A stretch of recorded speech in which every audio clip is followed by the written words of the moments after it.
Bon dia a tothom.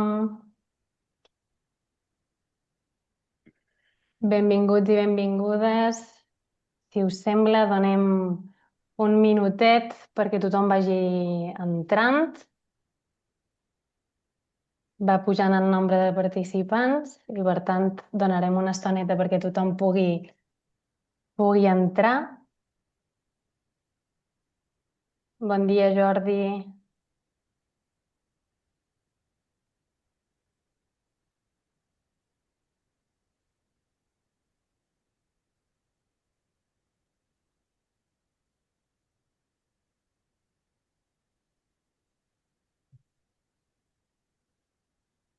Benvinguts i benvingudes, els que us esteu incorporant ara.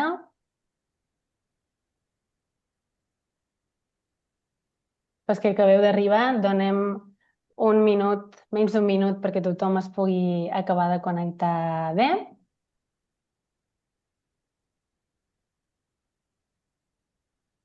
Vaig veient també noms molt coneguts aquí a participants,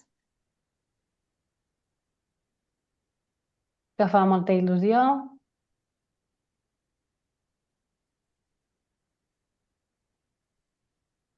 I, si us sembla, comencem. Torno a donar-vos la benvinguda a aquesta setmana del Govern Obert. Primer de tot, em presento, soc l'Aina Roca, tècnica de Gabinet d'Innovació, Integritat i Transformació Digital local de la DIVA.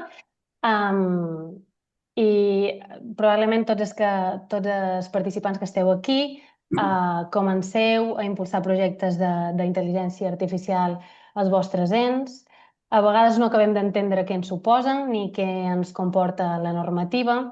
Altres vegades directament no els tirem endavant per por i per desconeixement, i això ha de canviar. Hem de comptar amb tota la informació i totes les eines per arrencar projectes d'IA, amb tota la seguretat i també totes les garanties.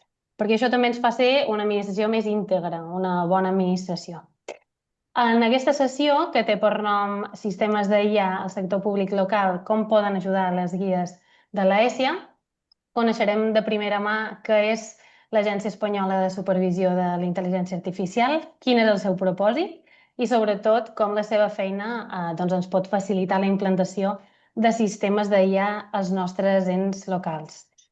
Avui tenim el plaer de comptar amb Javier Torres, secretari general de l'ESIA, i amb Manuel González, que és titulat superior associat a la Subdirecció d'Informes i Infraestructures de Prova de l'ESIA. I, per tant, com us deia, per nosaltres és un gran plaer. Benvinguts, bienvenidos y, sobre todo, muchísimas gracias por estar hoy aquí. Como tenemos poco Encantados. tiempo, Igualmente. y hay mucho que aprender, si os parece os lanzo la primera pregunta y voy a empezar con una pregunta sencilla, pero que creo que va a ir muy bien para situarnos. ¿Qué es la AESIA? ¿Por qué existe y en qué proyectos está involucrada? Pues mira, en primer lugar yo también quería daros las gracias por la invitación en nombre de la ESIA, en nombre del director Alberto Gago, que no ha podido estar. Y es un placer y una oportunidad estar en esta charla, en una diputación que está a la cabeza como servicio público en el uso de la inteligencia artificial, que tenéis programas como local.ia y otros tantos y que sois un ejemplo para muchas diputaciones. O sea que enhorabuena. Bueno, respondiendo a tu pregunta y muy brevemente, la ESIA es una agencia estatal que está adscrita al Ministerio de Transformación Digital y Función Pública.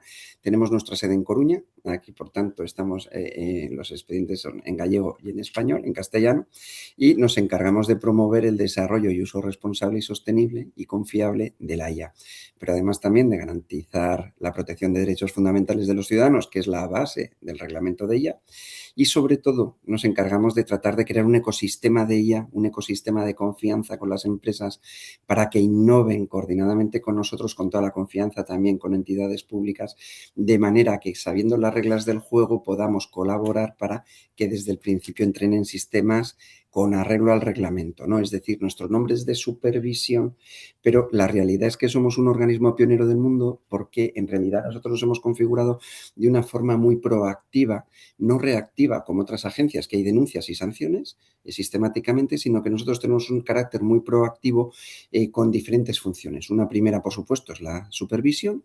También seremos el punto único de contacto de todas las autoridades de vigilancia de mercado españolas en IA con la Unión Europea. Formamos parte del iOffice y, por lo tanto, la relación con el iOffice es total. Estamos en 20 grupos de trabajo que están desarrollando los sistemas de las guidelines de interpretación del reglamento, muchísimos aspectos técnicos y jurídicos, pero también tenemos una labor de compromiso internacional y por lo tanto estamos trabajando no solo con la Comisión Europea en proyectos como el TAIEX, que vamos a hablar con gobiernos de otros países, pueden ser Armenia, Turquía, Ucrania, Moldavia, Serbia, un montón de países fuera de la Unión Europea para ayudarles a regular en una IA confiable, y estamos en contacto con la ONU, trabajando también con la ONU para el desarrollo de una gobernanza de IA en beneficio de la humanidad conforme a las recomendaciones de la ONU. Pero es que además estamos desarrollando un laboratorio que ya están nombrados los expertos del comité asesor,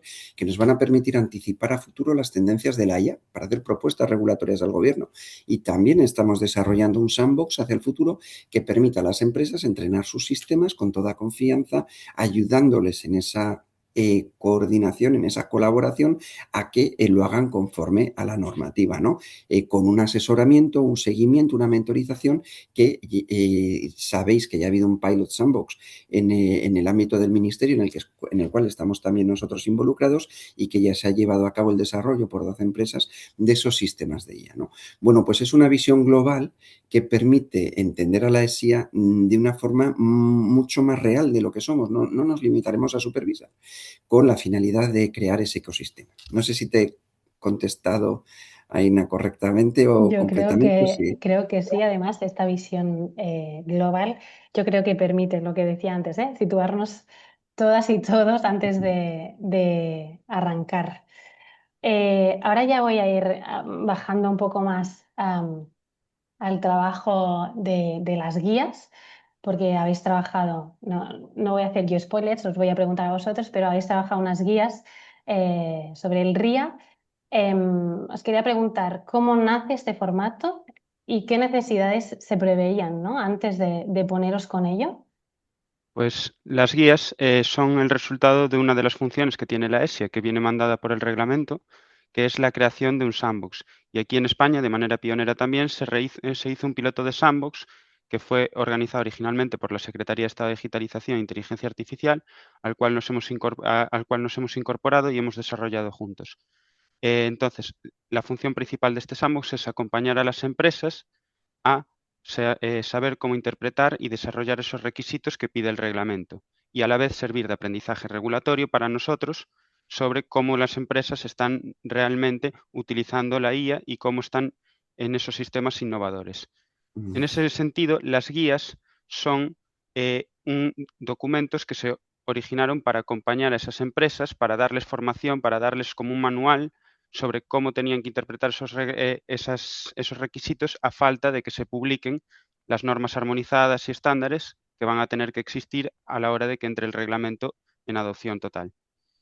Estos documentos están sujetos a un proceso permanente de evaluación y revisión y tendrán actualizaciones periódicas cuando salgan esos estándares y directrices. Por ejemplo, acaba de salir hace poco una directriz sobre unas guidelines sobre los sistemas de alto riesgo desde la Comisión, y también se tendrán que actualizar a medida que se apruebe el ómnibus, en el cual va a estar el ómnibus, que va a cambiar bastante parte de la regulación que iremos viendo a lo largo de la charla. Las guías, bueno, son 16 guías, están divididas en 2 guías técnicas. Voy a pasar ahora. ¿Se ve bien la pantalla? Sí, Ya perfecto. aprovecho. Pues perfecto, pues paso ya aquí. Aquí están divididas. Son 2 guías de introducción, que serían 2 guías más de reglamento, de definiciones, explicaciones, introducción, qué es un proveedor, qué es un responsable del despliegue, qué es un modelo de uso general, qué es un modelo de alto riesgo, un sistema de IA de alto riesgo. Una serie de guías técnicas, que sería la primera una guía de evaluación de la conformidad, que es general y transversal a todos los sistemas de alto riesgo, y luego una serie de guías que van por los requisitos de los sistemas de alto riesgo. Y luego, por último, una guía más operativa para unas plantillas que se han desarrollado también, que esas plantillas los participantes debían de cubrirlas para realizar una autoevaluación sobre cómo sus sistemas se estaban adaptando al reglamento, y esta sería una guía operativa sobre cómo usar esas checklists. Perfecto. Yo no sé si las personas asistentes habéis tenido oportunidad de ver las guías. Aquí en Diputación las tenemos y además las tenemos muy a mano porque recurrimos a ellas o sea, frecuentemente. Y como decías, este trabajo de acompañamiento, ¿no? Creo que es muy necesario justo en este momento que estamos arrancando, ¿no? Hay empresas, hay instituciones que están ya con proyectos muy avanzados, pero otras estamos arrancando ahora y yo creo que esa tarea es fundamental.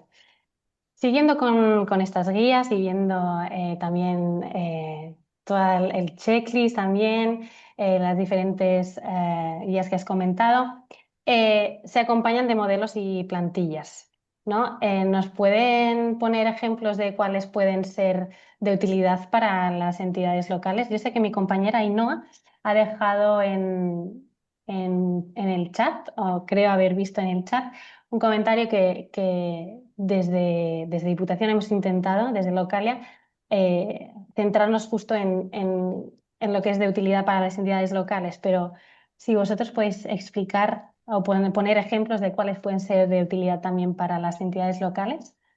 Sí, claro. En general, para entender las plantillas hay que entender qué tipo de entidad se es. Es decir, no es lo mismo ser un proveedor que ser un responsable del despliegue. Las plantillas están muy centradas en muchos aspectos a si eres un proveedor. Un proveedor es la persona física o jurídica o autoridad pública que desarrolle un sistema de IA o modelo de IA de uso general y lo ponga en el y lo introduzca en el mercado, lo ponga en servicio con su propio nombre o marca. Es decir, generalmente es el contratista al que se le encarga la realización, al que se le compra el producto. La administración, como parte contratante, tomaría muchas veces el otro gran papel, que es el responsable del despliegue, que sería una persona física o jurídica también que utilice un sistema de IA bajo su propia autoridad. Es decir, las guías están muy centradas en proveedores y al responsable del despliegue se le aplicarían también ciertas partes. En esas, las que más considero que se aplican a un responsable del despliegue serían la de supervisión humana, por supuesto, la de ciberseguridad, porque hay partes de la ciberseguridad que tienen que estar realizadas por el responsable del despliegue, el tratamiento de datos, etcétera. Eso tiene que ser, es parte del responsable del despliegue. La de vigilancia poscomercialización, porque la vigilancia poscomercialización muchas veces va a ser realizada en parte por el responsable del despliegue, y la notificación de incidentes graves, porque la notificación de incidentes graves es una responsabilidad compartida por el proveedor y por el responsable del despliegue. Luego entraremos un poco más en detalle sobre eso. Sí, si me permites, Ainhoa, perdona, que haga un matiz. Como entidades públicas que vais a prestar servicios públicos, tenéis que saber que también además hay un FRIA, un Fundamental Rights Impact Assessment, que está en el artículo 27. Hay que ver que el servicio público que se presta no impacta en derechos fundamentales, sobre todo en vulneraciones, por ejemplo, impacto de género, no impacto por la raza.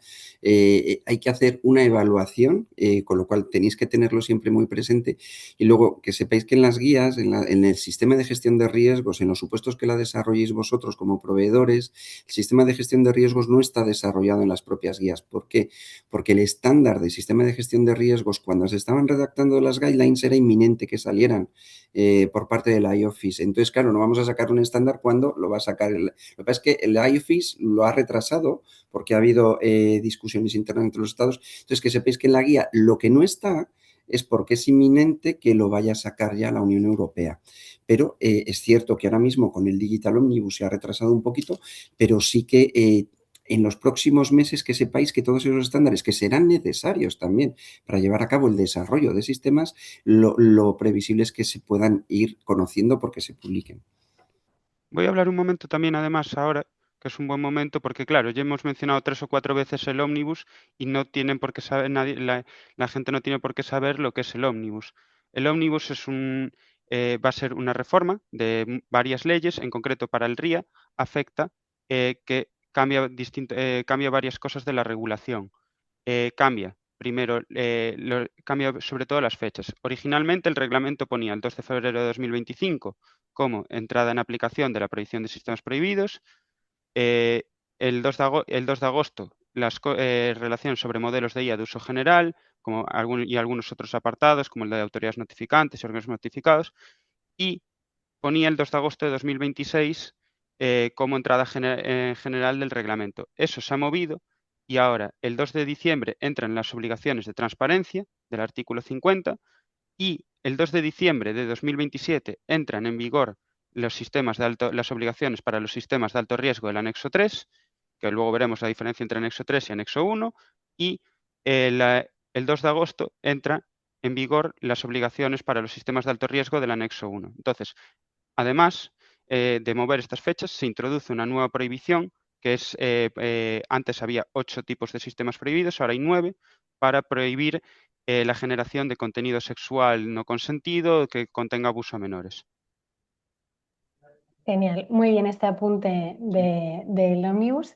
También gracias, Javier. Antes también creo que ha sido Manuel que ha comentado, sí, por encima, el tema de la supervisión humana. Yo os quería preguntar, porque es un concepto que seguramente las entidades locales todavía no están abordando, ¿no? En muchos casos. Os quería preguntar, ¿cuándo es necesaria y también en qué consiste? Bueno, la supervisión humana es necesaria siempre, es decir, siempre debería haber una supervisión humana a la cosa que realice la IA, pero es evidentemente especial relevancia cuando hablamos de sistemas de alto riesgo. Ahí se convierte por el propio reglamento en un requisito imprescindible. Las guías centran la supervisión humana en 3 casos. Uno es el Human in Command, donde el humano tiene todo el control, y luego estaría los dos que realmente son más comunes el día a día, que son el Human in the Loop y el Human on the Loop. Human in the Loop es la vigilancia ex ante, es decir, cada decisión que toma el sistema es vigilada por un humano, mientras que el Human on the Loop es la revisión ex post, es decir, el sistema es automático y el ser humano tiene la capacidad y debe de tener la capacidad de, al menos, no utilizar el sistema, descartar, invalidar o revertir una decisión. Es decir, siempre, sea cualquiera de los dos casos, tiene que poder hacer esas cosas. No utilizar el sistema, descartar o invalidar o revertir una decisión que haya tomado el sistema. Además, la supervisión humana debería de centrarse en estas cosas, que es una, entender las limitaciones y capacidades del sistema de IA. Otra, ser conscientes del sesgo de automatización. El sesgo de automatización es confiar ciegamente en los resultados de salida y no mantener un pensamiento crítico y una supervisión sobre lo que está haciendo el sistema. Es decir, cuando vemos una respuesta, confiar y no decir, oye, la IA alucina.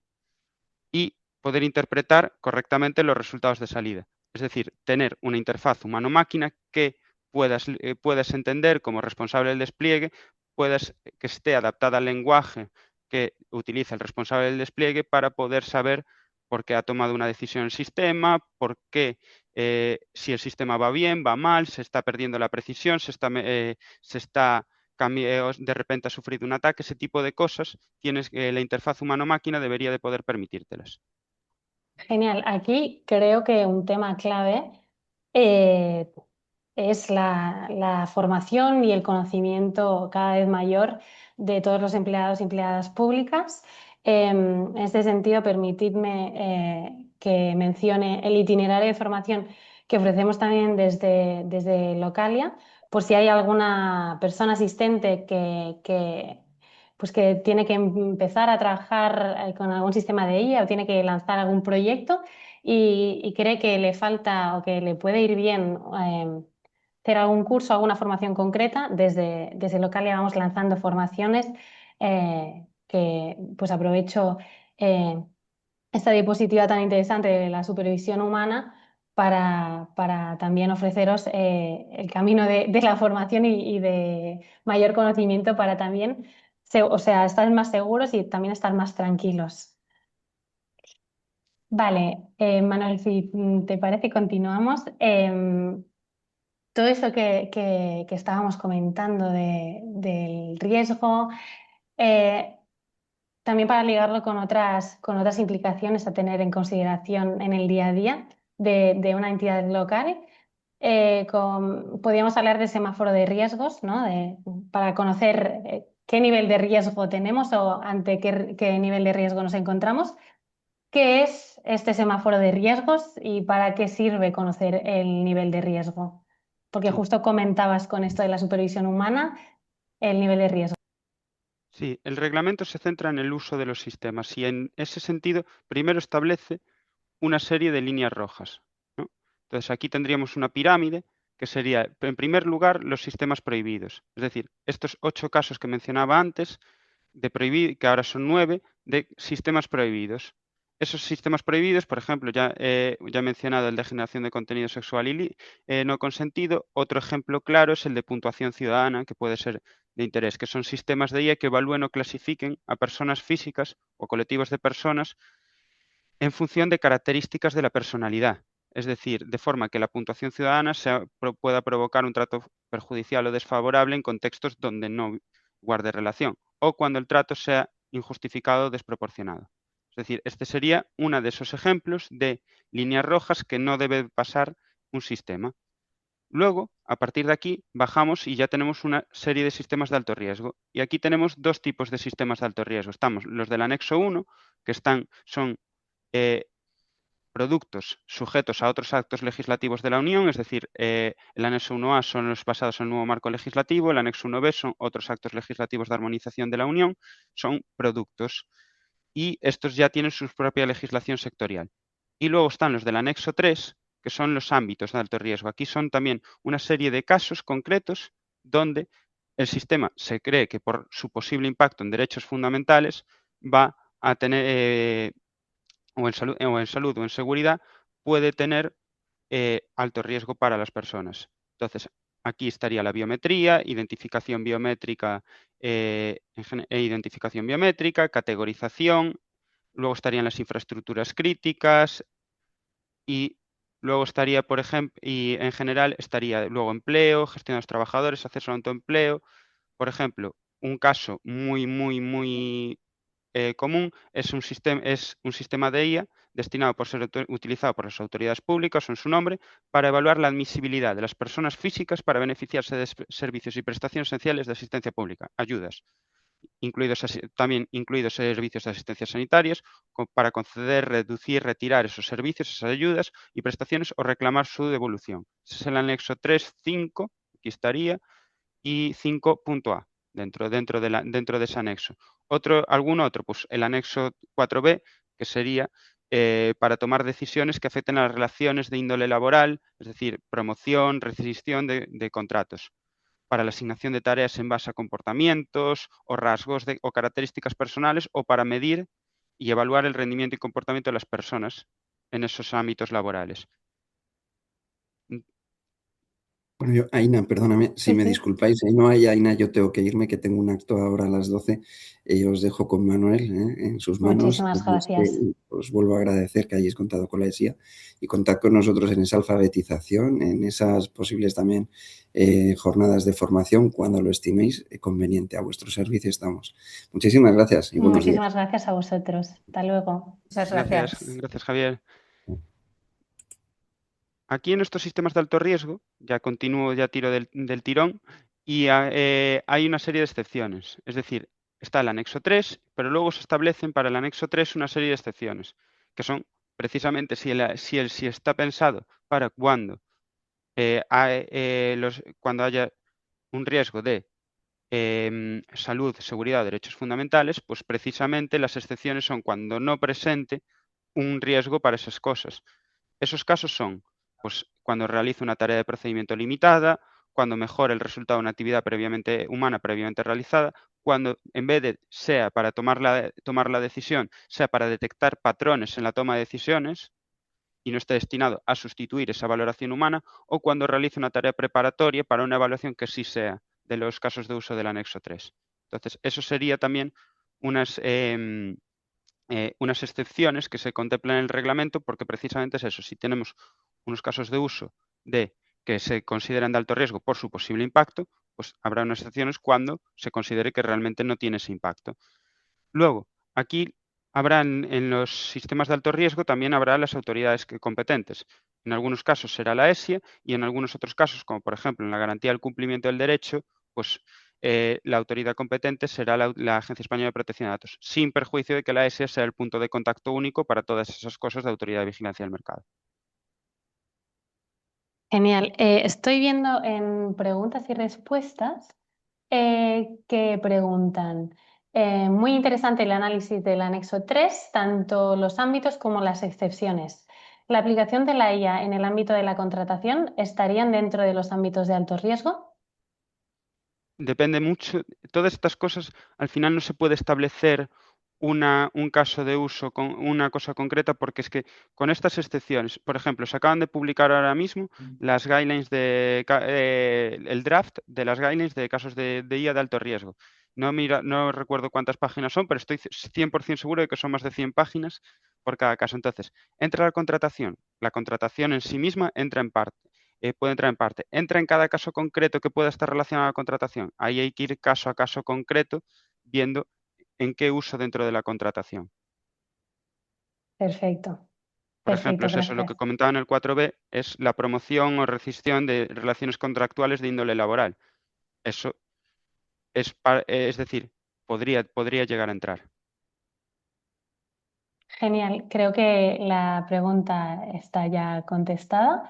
Si no, los demás asistentes también, que sepáis que en el apartado de preguntas y respuestas podéis dejar vuestras preguntas, vuestras reflexiones y vamos a ir intentando a medida que avance la sesión irlas comentando para que nadie se pierda detalle. Voy a hacer aquí un plug también que voy a comentar que cualquier caso concreto que sí que queráis desarrollar y preguntar, para eso siempre tenemos el info@esia.gov.es, que está en la web de la ESIA, al cual podéis contactar con la duda concreta más desarrollada para que se le pueda dar una valoración. Genial. Apuntado Juan. @esia.gov.es. Perfecto, lo apuntamos. Yo me había apuntado también algunos casos, algunos ejemplos creo, de alto riesgo que podemos encontrar en una administración pública para que podamos también comentarlos, a ver también si las personas asistentes se han encontrado alguna vez con alguno de estos casos y también quieren dejarnos su comentario, su reflexión. Yo creo que uno de los ejemplos que yo me había apuntado, lo has comentado ya tú, Manuel, pero me había apuntado el de control de asistencia con reconocimiento biométrico, Sí, el de evaluación y promoción de empleados públicos por medio sí. del sistema de IA y también la predicción del riesgo de exclusión social y valoración de ayudas o subvenciones. Pues todos esos que has dicho es eso. Cada caso concreto, todos esos son los sistemas que en principio entran en ámbitos relacionados con el anexo 3, los tres. Claro, depende luego de lo que comentabas, si entra el caso concreto, por cómo se ha diseñado el sistema, si entra en alguna de las excepciones. Identificación biométrica, por ejemplo, es el punto 1, biometría. Aquí, de hecho, el reglamento para la parte de biometría a veces establece eh, algunos requisitos adicionales para casos de biometría. Por ejemplo, la supervisión humana es distinta y tiene que ser más complicada, tiene que ser más potente en el caso de determinados casos de identificación biométrica. Eh, luego, para el otro que comentabas era de promoción, que estaría dentro del 4 ese que comentábamos justo ahora, de la promoción o rescisión de relaciones contractuales. ¿Y cuál fue el tercero que comentaste? ¿El de ayudas? Exacto, el de predicción del riesgo de exclusión social relacionado con la valoración de Claro. ayudas o subvenciones. Ahí pues podríamos estar hablando de evaluar la admisibilidad de personas físicas para beneficiarse de servicios y prestaciones. Entonces, podrían, evidentemente, tengo que volver a repetir, depende de cada caso concreto, pero son ámbitos que sí entran dentro de lo que es la posibilidad de que de que entre dentro de un sistema de alto riesgo. En general, tampoco hay que ser intentamos ser prudentes desde la ESIA siempre y decir que eh, la mayoría de sistemas no son de alto riesgo. Los sistemas, sí que va a haber casos, estos ámbitos que mencionas, que van a ser de alto riesgo, no todo es de alto riesgo. Y hay que entender que con el ómnibus también hay un régimen transitorio y además las obligaciones entran en diciembre de 2027. Entonces, la ESI está para supervisar, la ESI va a supervisar, tampoco queremos decir que todo sea de alto riesgo ni meter demasiado meter demasiado miedo. Perfecto. O sea que la recomendación es también ir caso por caso, Siempre. viendo... Porque, claro, porque cada caso es un mundo. Es decir, cada caso, en función de cualquier cosa que cambies, puede pasar a ser de alto riesgo, no ser de alto riesgo, entonces hay que evaluar cada caso concreto y para eso, desde la ESIA siempre se van a, y tanto desde la ESIA como desde la Unión Europea, se van a establecer herramientas y formas de que una persona pueda evaluar si su sistema es de alto riesgo. Y ese siempre sería el primer paso que se debe hacer. Si tu sistema es de alto riesgo o no, porque si no es de alto riesgo, puedes olvidarte el 90% del reglamento. Claro.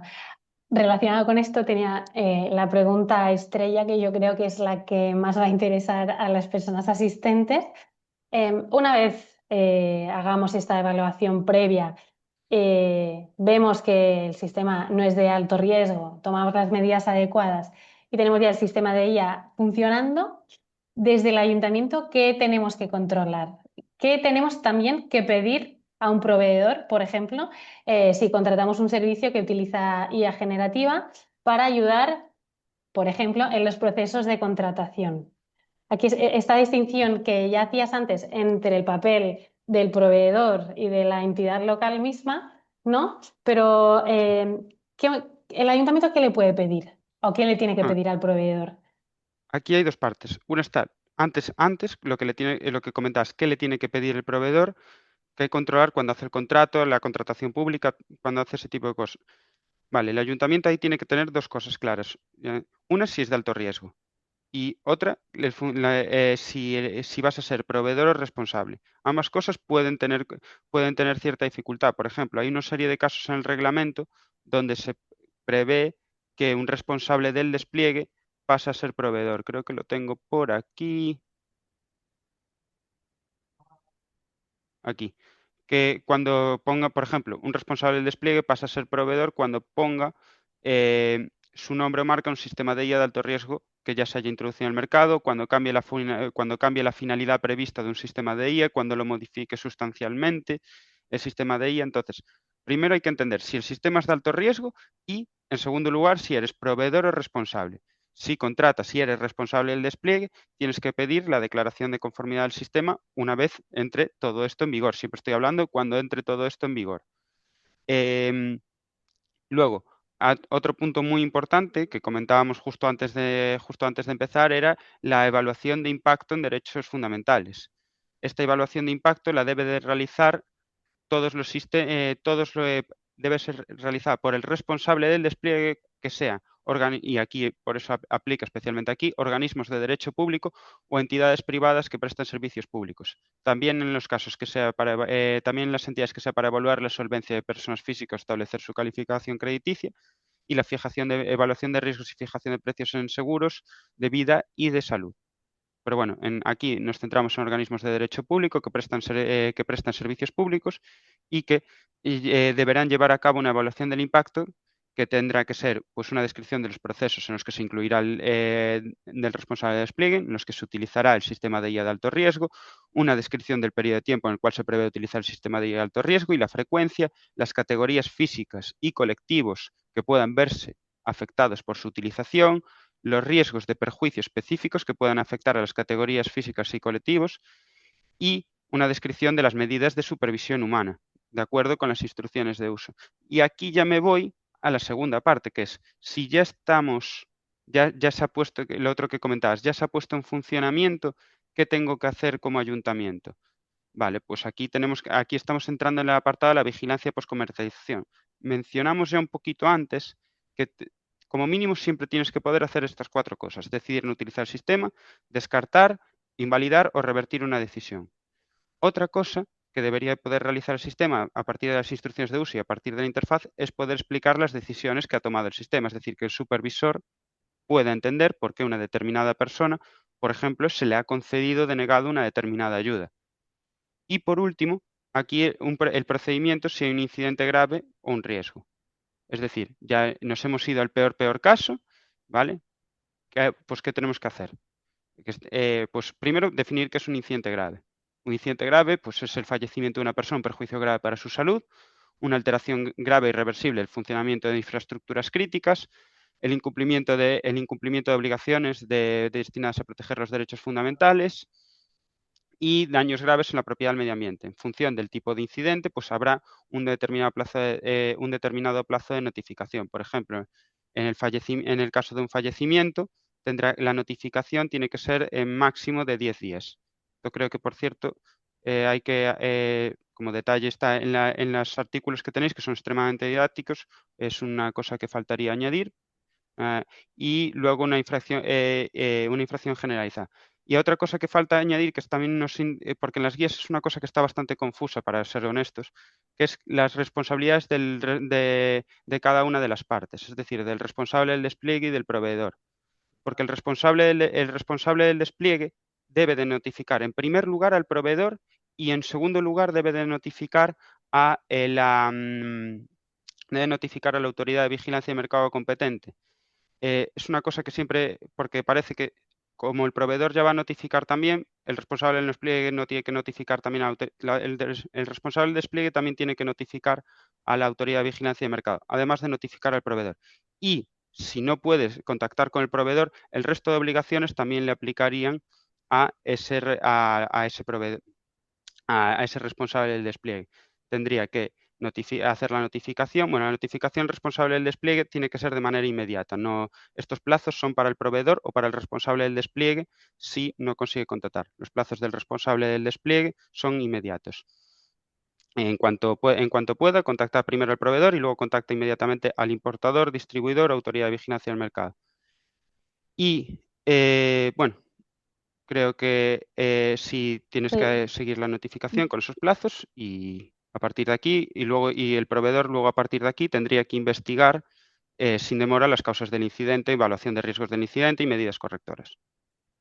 Genial. Yo aquí, porque Manuel ha dicho, a los materiales que habéis trabajado, Sí. Se refiere a unos materiales que yo creo que mi compañera Ainhoa también ha Súper compartido didácticos ha compartido por chat.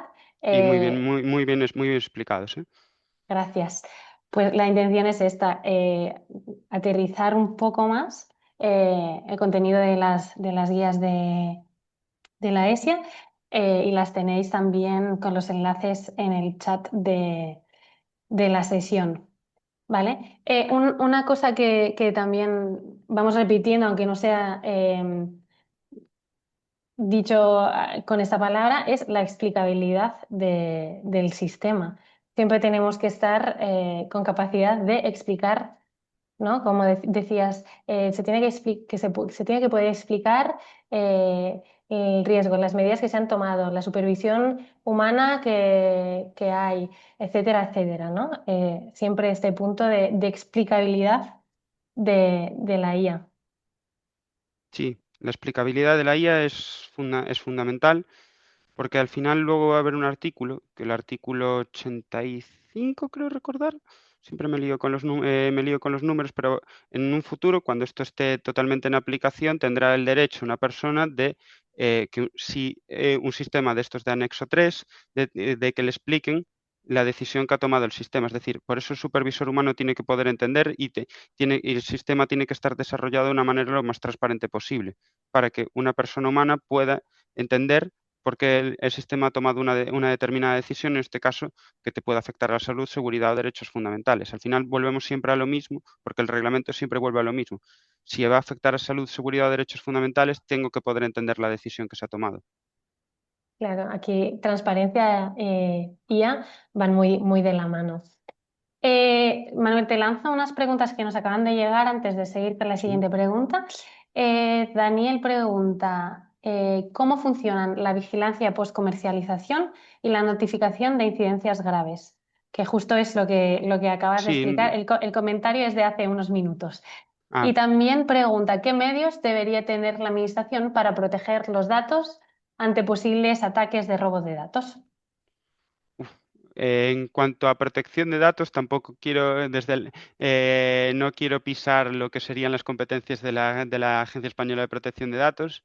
Siempre hay que tener en cuenta las medidas de protección de datos y hay, por ejemplo, en determinados casos, el reglamento contempla la utilización de determinados tipos de datos sensibles para mitigar sesgos, pero claro, si puedes hacer, luego también hay que respetar, si se puede, las medidas de anonimización y pseudonimización para evitar robos de datos. Luego, entonces, siempre va a haber va a haber que tener un balance entre el uso de datos personales y la ciberseguridad. También en la guía de ciberseguridad pues, se describen determinados tipos de ataques y otra cosa que comentábamos antes de empezar, va a haber unos estándares de ciberseguridad, unas guías, unas recomendaciones.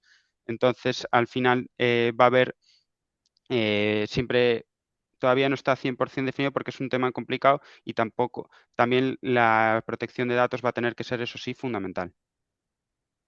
Genial. Te lanzo otra porque nos ha llegado también otra por el chat.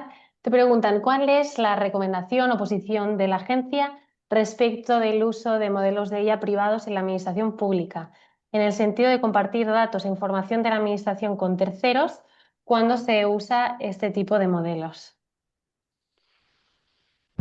Una pregunta, a ver, compartir datos privados de la administración con modelos, en principio, no se debería de hacer en general.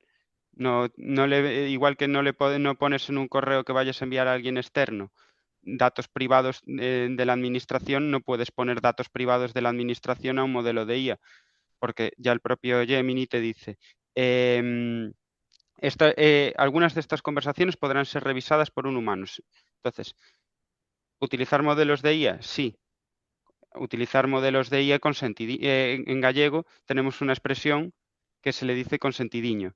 Es decir, no pone, siempre hay que tener siempre hay que tener cuidado con las cosas que se le pone la IA y mantener los límites del sentido común. Vale, es que te están haciendo mucha pregunta de protección de datos también, ¿eh? Sí. Sí, es que al final el reglamento el reglamento de IA y el reglamento de protección de datos son primos porque tienen que serlo, porque la IA no se entiende sin los datos y ahora uno de los grandes usos de los datos es la IA. Entonces son reglamentos primos. Total. Otra pregunta es si hemos de contratar un servicio que contenga IA, entiendo que somos responsable, alguien de una administración pública contrata un servicio de IA, ¿quién tiene la responsabilidad de hacer la identificación de nivel de riesgo? ¿Se le pide al proveedor o la hacemos desde el ayuntamiento? Pues no sé si existen unas normas o si es establecido para para la administración pública, la verdad no lo sé. No sé quién de los dos. Sería una muy buena pregunta que hacerle a info@ese porque no es una cosa que venga en las guías. Si en una contratación pública, ¿quién sería de las dos entidades la encargada de identificar ese nivel de riesgo? Lo que está claro es que antes de que el sistema se ponga en producción, esa identificación de riesgo se tiene que haber realizado. Vale, y ya la última pregunta y continuamos. ¿Qué modelos públicos recomienda AESIA? Alia, Mistral, Claude, ¿hay alguna recomendación en este sentido? No hay ninguna, que yo sepa, no hay ninguna recomendación de utilizar un modelo u otro. O sea, no tenemos no tenemos una posición oficial en ese respecto. Perfecto. Y el resto de asistentes que todavía no habéis preguntado, nos queda ya poco tiempo, o sea que si tenéis alguna pregunta pendiente, es el momento de irla también dejando en preguntas y respuestas. También para ir cerrando la sesión, te quería preguntar si desde la ESIA tuvierais que dar el top 3 tips, el top 3 recomendaciones para facilitar el cumplimiento del RIA en las administraciones locales, ¿cuáles serían? O sea, que alguien que nos está escuchando ahora tenga tres cosas fáciles de recordar en las que tiene que trabajar cuando salga de esta sesión para facilitarle el cumplimiento del RIA. Pues te voy a poner un 3+1. Venga. El primero sería saber si el sistema en sí mismo entra, entra dentro del reglamento. Hay una serie de casos en los que el sistema ni siquiera entraría dentro del reglamento. Aquí está. La investigación, el desarrollo científicos, el uso exclusivamente con fines militares, personas físicas que lo utilizan en actividad puramente personal y divulgados con regla de licencias libres y código abierto. Otra cosita que hay que añadir en esos artículos que mencionábamos antes, los que se pongan, a no ser que sean de código abierto, pero se pongan en servicio como alto riesgo o entren dentro de la aplicación del artículo 5 del artículo 50, riesgo, es decir, prohibidos o riesgo sistémico en el caso de los JPAIs. Entonces, lo primero es saber si el sistema aplica el reglamento.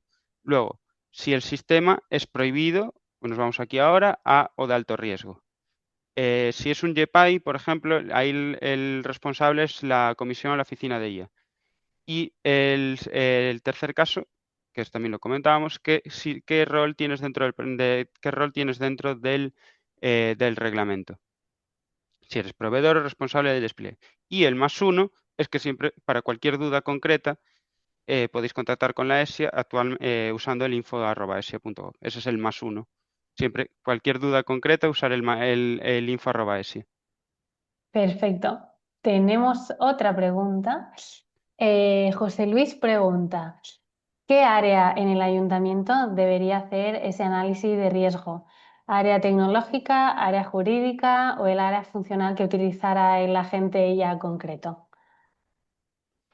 No sé si todos los ayuntamientos, no sé mucho del régimen de bases local, entonces no sé cómo se divide exactamente un ayuntamiento y me imagino que distintos ayuntamientos lo harán de distinta manera. Entonces, no sé, no te puedo responder a eso. Genial. Aquí, si alguien quiere vía chat también comentar, ¿no? El que debería hacer ese análisis de riesgos, en caso que lo hiciera el ayuntamiento, tendría que ser quien se haya nombrado como responsable. Pero si alguien quisiera dejar vía chat, vía preguntas y respuestas, algún comentario al respecto. Veo otra pregunta que dice, pero para hacer ese análisis, ¿qué conocimientos se necesitan? Para hacer el análisis, para hacer la evaluación de impacto en derechos fundamentales, la de evaluación de impacto que comentábamos antes del Imagino que, fundamental. que por los minutos de comentario te refiere a ese, Sí. sí. Conocimiento en concreto, no sé si hay un conocimiento en concreto, claro, deberías conocer los derechos fundamentales. Lo que sí que te puedo decir es que se están desarrollando herramientas para que esa evaluación de impacto en de impacto en derechos fundamentales sea accesible, se te guíe tanto a nivel de España como a nivel de Europa, como a nivel incluso mundial. Entonces, se están realizando esas herramientas para que ayuden a guiar.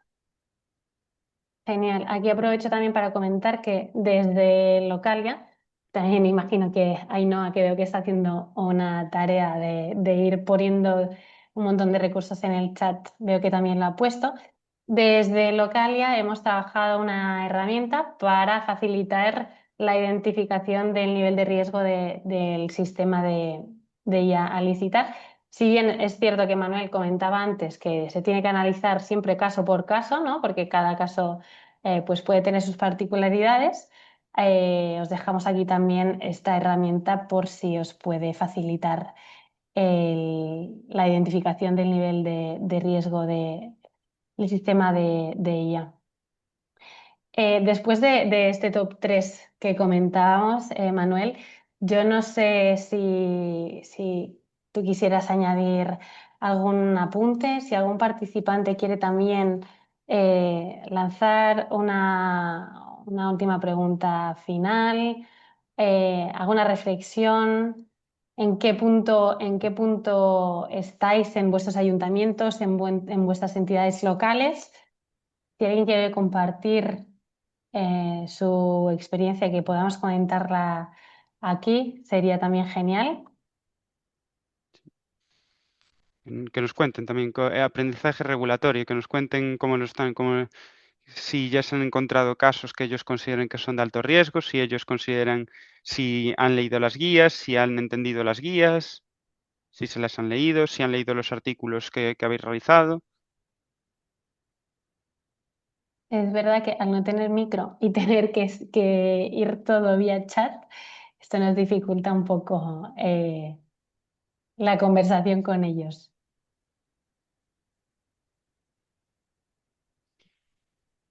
Por mi parte, repetir eso, que el reglamento está en proceso de adopción, se han movido con el ómnibus las fechas y que el reglamento al final lo que establece son unos ámbitos y unas líneas rojas. No va a, no, también, porque siempre se dice mucho, el reglamento se reglamenta para matar la innovación. No, hay un gran capítulo de fomento de la innovación, hay el sandbox, hay una serie de líneas rojas, salud, seguridad y derechos fundamentales, que es a lo que se centra el reglamento. Genial. Pues creo que no tenemos ningún comentario más. No sé si habrá alguien escribiendo el último. Ah, sí, perdón. Alguien pregunta, ¿las normativas vigentes son suficientes para la protección de los datos biométricos y la suplantación de identidad? Uf, pregunta cargada. Si son suficientes o no. Eso es Las normativas vigentes. las vigentes. Bueno, las vigentes seguro que no. Actualmente habrá que ver, pero si en el futuro se ha desarrollado una nueva normativa que va a entrar, es porque actualmente no se sabe, pero en el futuro se prevé que en el futuro sí que puedan existir esos riesgos, por lo cual para eso existe la normativa, para evitar esos riesgos cuando entren. Perfecto. Y tenemos otro. Se va animando la cosa. Desde una SEA pública, instrumento gestor del ayuntamiento, estamos empezando a plantear por dónde ir. Es muy útil esta sesión previa e imprescindible. Muchas gracias. Solo una última pregunta. Cuando decidamos contratar, ¿va a Ujú. haber alguna modificación o reflejo en la ley de contratos del sector público? Esta pregunta, Manuel, no sé cuán experto eres en contratación pública. No soy para nada soy un experto en contratación pública y para nada puedo saber si va a haber una modificación en la ley de contratos del sector público. O sea, eso se escapa totalmente a lo que puedo contestar si va a haber una modificación en esa ley o no. Genial. Aquí creo que mi compañera Ainhoa me puede ayudar un momento. No sé si esta semana hacemos algún lanzamiento especial sobre contratación pública. Yo creo que tenéis que estar muy atentas a las noticias que vayamos lanzando en esta semana del gobierno abierto, porque eh, estamos innovando, creando contenido muy interesante y yo creo que vale la pena ir chequeando las noticias que vayamos sacando esta semana. Porque, lo digo justo porque María Ballester va a haber algo relacionado con lo que comentas. ¿Vale? También nos preguntan si Diputació hará formaciones específicas sobre las guías.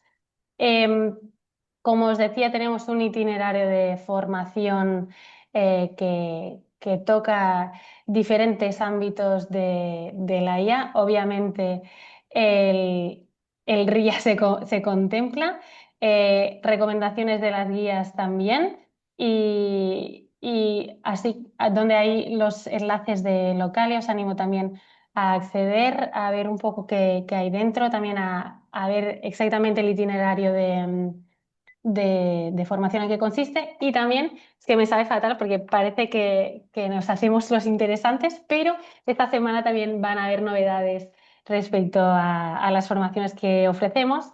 Entonces también os animo a estar muy atentos a lo que vamos a ir sacando para que podáis estar bien al día. Y perdón, otra pregunta más, y yo creo que la podemos dar por última, a no ser que alguien se anime otra vez. Si un ciudadano se encuentra delante del uso que considere abusivo de la IA, qué canales tiene de denuncia. La ESIA Ah, tiene un canal. sí, sí, adelante, adelante. La ESIA tiene un canal de denuncia y además en el reglamento hay un apartado de autoridades de protección de derechos fundamentales que hay un listado en la ESIA con las cuales también puede contactar. Perfecto. Perfecto. Y Magda también me dice que haga un poco de spoiler de que trabajaremos la percepción ciudadana de la IA. Sí, si me piden que haga spoiler, hago spoiler. Estamos trabajando un proyecto muy interesante con una asociación que se llama Civicai y estamos recogiendo, hoy de momento estamos en ello, recogiendo la percepción ciudadana sobre la inteligencia artificial, también sobre el uso de la IA por parte de las administraciones públicas. Y yo creo que esto también nos va a dar un poco de perspectiva, ¿no? Creo que de momento tenemos mucho la mente dentro de las administraciones. Creo que tener esta percepción, esta visión ciudadana nos va a permitir también a acabar de pulir los servicios que vamos a prestar también con IA y también desde dónde vamos a hablarle o desde dónde vamos a relacionarnos con la ciudadanía en temas de inteligencia artificial. Esto más adelante, esta semana vamos a sacar una noticia justo de esto que estoy comentando ahora, de esta recogida de percepción ciudadana y unos meses más allá también vamos a tener los resultados. O sea que también creo que va a ser un punto importante para ver qué piensa la ciudadanía, cómo se siente al respecto, qué puntos de dolor tiene. Entonces también os animo a seguir, a seguir al día con lo que vayamos sacando. Y también Romy pregunta si no formamos parte de la Diputación, también podemos acceder a los servicios que ofrecemos. Pues tenemos el web de Localia en abierto, tenemos un montón de recursos dentro del web. También os animo a entrar, a perderos un poco dentro del sitio web, porque la verdad tenemos un montón de contenido en abierto que os podéis descargar, podéis adaptar a vuestro municipio, a vuestra entidad local y esto está en abierto. Hay otras cosas que no, por ejemplo, creo que también el tema de las formaciones, Romy, en este caso no entrarían, pero sí que en el web de Locale tenéis un montón de formaciones, hay de contenido en abierto. ¿Vale? Ainhoa también os ha ido dejando también el enlace al boletín que sacamos mensualmente con un montón de novedades, que es ahí donde yo creo que os vais a poder enterar más del trabajo del día a día que hacemos desde Localia y por tanto os animo también a suscribiros. Creo, Manuel, que no tenemos ya más preguntas. Espero que, bueno, Eh, pues espero que haya gustado, que haya sido interesante la sesión y recomendar que esos recursos que les echéis un vistazo, que están muy bien desarrollados. Y a ti agradecerte también a tu compañero Javier, bueno, que desde Galicia participéis en esta sesión de la Semana de Gobierno Abierto. Nos hace mucha ilusión que estéis aquí también y pues seguimos colaborando para ir mejorando, para ir aprendiendo cada vez más. Así que nada, muchas gracias también a todos los asistentes, todas las preguntas y también recordaros que mañana y viernes seguimos con Semana de Gobierno Abierto, que no se acaba hoy. Así que en el chat también Ainhoa habrá dejado el link para inscribiros. El jueves es datos abiertos, el viernes es inteligencia artificial eh, otra vez, entonces yo creo que también podéis ver qué hay que os interesa y entrar. ¿De acuerdo? Manuel, otra vez muchísimas gracias Gracias a vosotros por invitarnos. y hasta la próxima. Hasta la próxima. Adiós.